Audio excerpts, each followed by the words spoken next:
যে টি-শার্ট বা জিন্সটি আজ আপনি ফ্যাশন হিসেবে কিনছেন তা হয়তো কয়েক মাস পর পৃথিবীর কোনো এক কোণে জমাবে বিষাক্ত স্তূপ। শুনতে অবিশ্বাস্য মনে হলেও চিলির আতাকামা মরুভূমি কিংবা আফ্রিকার ঘানার সমুদ্র সৈকত এখন গ্লোবাল ফ্যাশন ইন্ডাস্ট্রির ডাম্পিং স্টেশনে পরিণত হয়েছে।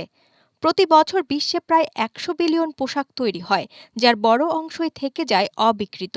তথাকথিত বড় ব্র্যান্ডগুলো ইকো ফ্রেন্ডলি তকমা দিয়ে গ্রিন ওয়াশিংয়ের আড়ালে নিজেদের দায় এড়াচ্ছে। অথচ এসব সিনথেটিক কাপড় মাটিতে মিশতে সময় নেয় প্রায় ২০০ বছর, যা এখন প্লাস্টিকের চেয়েও বড় পরিবেশগত বিপর্যয়। এই সস্তা ফ্যাশনের চড়া মূল্য দিতে হচ্ছে দরিদ্র দেশগুলোকে। বিষাক্ত রাসায়নিক মিশছে ভূগর্ভস্থ পানিতে, ধ্বংস হচ্ছে স্থানীয় বাস্তুসংস্থান।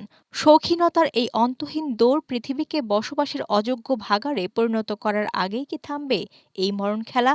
সস্তা দামের আড়ালে লুকিয়ে থাকা এই পরিবেশগত ঋণের বোঝা প্রকৃতি আর কতদিন বইবে, এখন সেটাই বড় প্রশ্ন। ডেস্ক রিপোর্ট, বাংলাদেশ সময়।